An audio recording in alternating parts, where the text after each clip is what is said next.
안녕하세요. 1월 13일 월요일입니다. 한 주간이 새롭게 출발하는 날입니다. 어제는 주일이었고요. 말씀을 통해서 많은 깨달음과 은혜와 자극과 도전과 큰 결단이 있었으리라 이렇게 생각을 합니다. 어제 저희는 때에 대한 말씀을 들었어요. 특별히 이제 노아의 때에 대해서 어제 설명을 드렸거든요. 제가 어제 유튜브로 다 보내드렸으니까 꼭 들어보시고, 또 어제 내용은 좀 특별히 그 내용이 그렇게 어려운 내용이 아니고 시기적절하고 또 때에 대해서, 분별에 대해서 그러한 내용이고 어려운 내용이 아니니까, 그러면서도 뭔가 이렇게 좀 영적으로 깊이 생각하며 깨닫게 하는 말씀이니까 여기저기 좀 퍼날라 주시기를 바랍니다. 이게 벌써 이제 1월 달도 중반으로 접어들고 있습니다. 금세 또 이제 설도 다가오고, 그러다 보면 1월 달도 이제 훌쩍 지나가 버리게 생겼습니다. 특별히 1월 달 진리축제는 다음 주 화요일인데, 원래는 이제 거주간이 또 설이 있고 이런저런 일들이 또 많으신 것 같아요. 그래서 좀 날짜를 바꾸자라는 분들이 계셔서 이번 주 목요일입니다. 1월 16일 대전에서 있습니다. 착오 없이 참고하시기를 바랍니다. 오늘 말씀은 요한복음 10장 10절입니다. 도적이 오는 것은 도적질하고 죽이고 멸망시키려는 것뿐이요, 내가 온 것은 양으로 생명을 얻게 하고 더 풍성히 얻게 하려는 것이라. 아멘. 도적이 오는 것과 예수님이 오시는 것의 차이, 특징, 이런 것들을 오늘 말씀해 주고 있습니다. 다 이제 목적이 있는 거죠. 그죠? 목적 없이 되는 일이 있겠습니까? 도적이 오는 것은 도적이 오는 대로 목적이 있고, 또 사기꾼이 오는 것은 사기꾼이 오는 대로 목적이 있을 것이고, 또 동냥아치, 거린이죠. 거린. 동냥아치가 오는 것은 동냥아치대로 목적이 다 있을 겁니다. 그런데 오늘 예수님께서 요한복음에서 10장에서 말씀하는 내용을 보면은 도적이 오는 이유가 있다는 거예요. 도적이 오는 목적이 있다는 거예요. 그게 뭐냐면은 세 가지인데, 도적질하고 죽이고 멸망시키기 위해서 도적이 온다는 겁니다. 그러니까 우리가 이 내용을 볼 때, 이것은 세상의 도적이 아니구나. 세상의 도적은 뭐예요? 그냥 도적질해 가면 되는 거잖아요. 빈집에 들어가서 훔쳐간다든가. 그런데 오늘 여기 10절에서 말씀하는 내용을 보면은 도적질하고 죽이고 멸망시키려고 도적이 온다, 이거거든요. 그러니까 이 도적은 세상의 도적, 땅의 도적이 아니구나 라는 것을 본문을 통해서 이해할 수 있는 거죠. 이 도적이 어떤 도적이에요? 영적 도적이라는 거예요. 영적 도적. 그래서 우리의 영혼을 도적질하고 우리의 영혼을 죽이고 우리의 영혼을 멸망시키는 거예요. 이것에 대해서 계시록에서는 황충이라고 설명합니다. 거짓 선지자 황충이. 그래서 마지막 때는 교회가 중요한 거예요. 자, 계시록에서 설명하는 두 종류의 교회가 있습니다. 하나는 해를 입은 여자의 교회가 있고, 하나는 음녀 교회가 있습니다. 해를 입은 여자의 교회와 음녀의 교회가 있어요. 해를 입은 여자의 교회는 하나님께 속하고 음녀의 교회는 사단에게 속한 거예요. 그러면 음녀에게 속한 교회에서 나오는 세력이 뭐예요? 거짓 선지자예요. 그러면 여기서 도적이 누구예요? 거짓 선지자예요. 거짓 선지자는 음녀에게 속한 거예요. 음녀가 거짓 선지자고 거짓 선지자가 음녀예요. 그렇기 때문에 마지막 때는요, 그 교회가 영적이냐 육적이냐, 또는 계시록으로 표현한다면 그 교회가 해를 입은 여자에게 속한 교회냐 음녀에게 속한 교회냐, 이것에 대한 분명한 확인이 필요합니다. 그냥 십자가가 걸려 있으니까 교회네, 여긴 장로교회네, 합동치기네, 여긴 통합치기네, 여긴 감리교회네, 그렇게 해서 교회 선택하면 안 됩니다. 그거는 은혜 시대 속에서 성령이 모든 교회들을 다 장악하고 있을 때, 그래서 마귀 사탄이가 교회에서는 역사하지 못할 때, 개인을 통해서는 마귀 사탄이가 역사했지만 교회 안에서는 적어도 역사하지 못하고 교회에서는 성령만 역사할 때, 그때는 교회는 다 하나님의 교회였어요. 근데 마지막 때가 되면서 공중권세 사로잡은 악한 마귀 사탄이가 교회로 다 내려왔어요. 그게 교회를 장악했어요. 그때부터는 교회를 분별해서 이 교회가 영적인 교회냐 육적인 교회냐, 하늘에 속한 교회냐 땅에 속한 교회냐, 이것을 분별해야 됩니다. 그거 분별하지 못하고 교회는 다 똑같지, 교회는 다 하나님이 계신 곳이지, 이렇게 생각하다가는 나중에 가서 돌이킬 수 없는 후회를 하게 됩니다. 그래서 발을 디뎌 놓기 전에 미리 교회에 대한 탐색을 잘 하셔야 됩니다. 교회가 숫자 많고 적고 이건 중요한 게 아닙니다. 1000명이 모였는데 영적이다, 정말 하늘에 신령한 것을 추구한다, 그러면 가능합니다. 그런데 50명이 모였는데 순 땅의 얘기만 하고 땅의 것만 추구하고 있다, 그건 별거 아닙니다.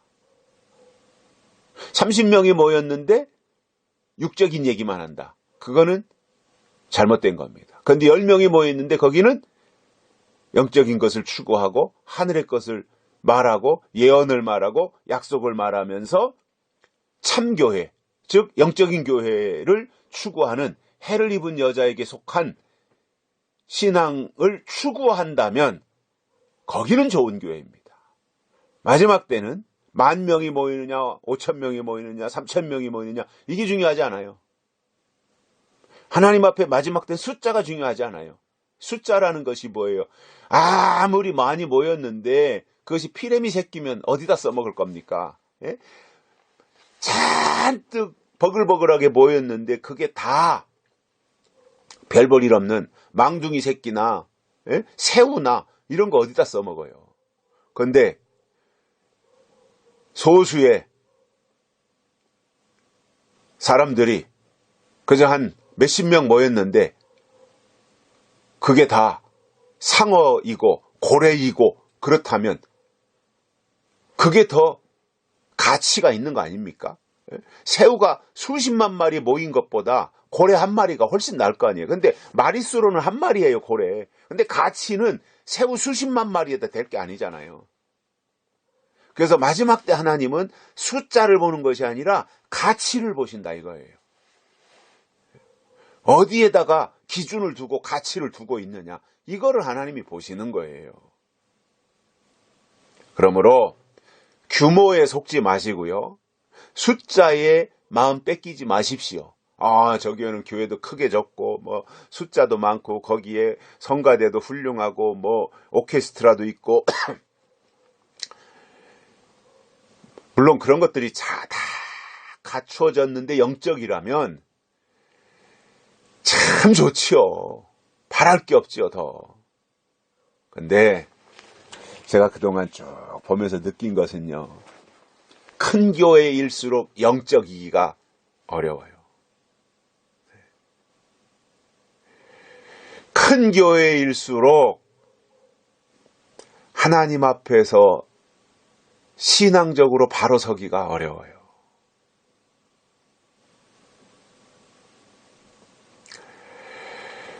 그러다 보니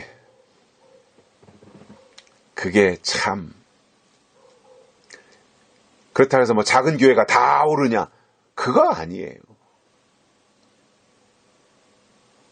즉 사이즈의 문제가 아니라는 얘기입니다. 크기의 문제가 아니라는 겁니다. 규모의 문제가 아니라는 겁니다. 그것이 평가의 대상이 아니라는 겁니다. 뭐가 중요한 거예요? 그들 속에 품고 있는 영적 가치가 무엇이냐라는 거예요.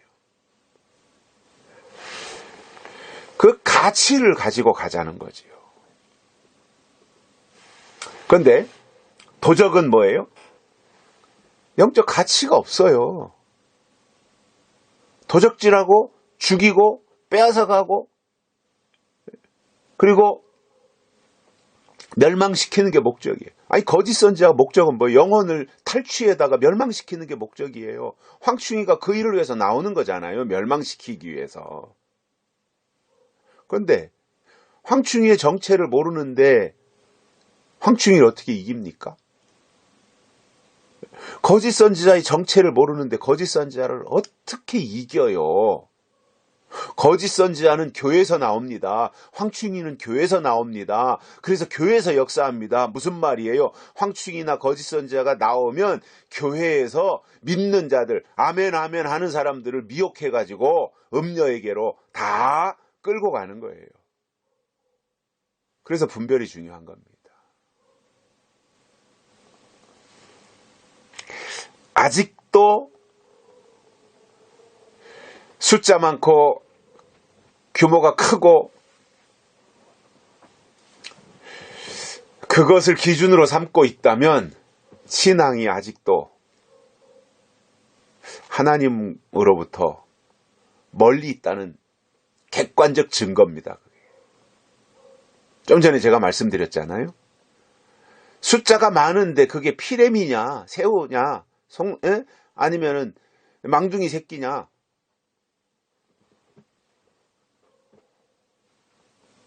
그러니까 숫자로 평가할 게 아니라는 거죠. 고래 한 마리, 상어 한 마리, 뭐예요, 참치. 이런 게 훨씬 더 가치 있고 맛도 있고 한 거잖아요. 물론 송사리도 살아있는 한 마리이고 새우도 살아있는 한 마리예요. 그러나 진짜 하나님께 속한 신앙은 숫자를 보는 것이 아니라 가치를 보는 것이다 이겁니다. 그렇게 우리가 기준을 삼고 나가야 도적을 분별한다니까요. 마지막 때 영혼 사냥꾼, 영혼 도적질하는 영혼 도적대가 교회 안에서 역사한단 말이에요. 그런데도 그것을 분별하지 못하고 그냥 신앙생활을 한다면 하나님 보실 때 얼마나 안타깝고 마음이 아프시겠습니까? 저도요. 교회는 다 똑같고 아무 교회 가서 신앙생활에서 예수님 오실 때 맞이할 수 있다면은 저도 이런 소리 안 하고 싶고 저도 쉽게 가고 싶고요. 저도 다른 사람들 하는 식으로 똑같이 해서 저도 좋고 남도 좋고 다 좋고 하나님도 좋다면은 저도 그 방향으로 가지요. 그런데 제가 깨달은 게 그게 아니니까. 제가 또 제 아버지 박상호 목사님을 통해서 받은 게 그게 아니니까.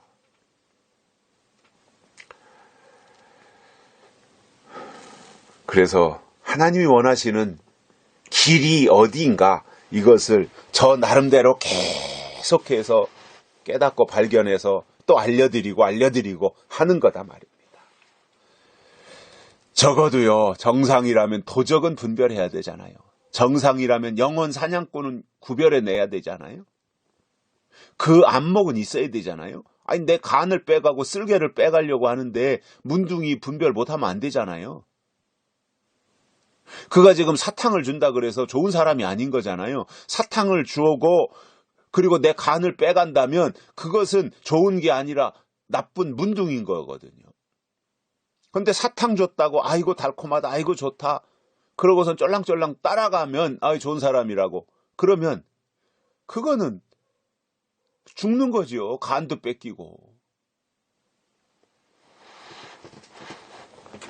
그래서 도적이 왜 오는가, 도적이 누구인가, 도적이 어디에서 역사하는가 이게 다 분별해야 될 대상이고요.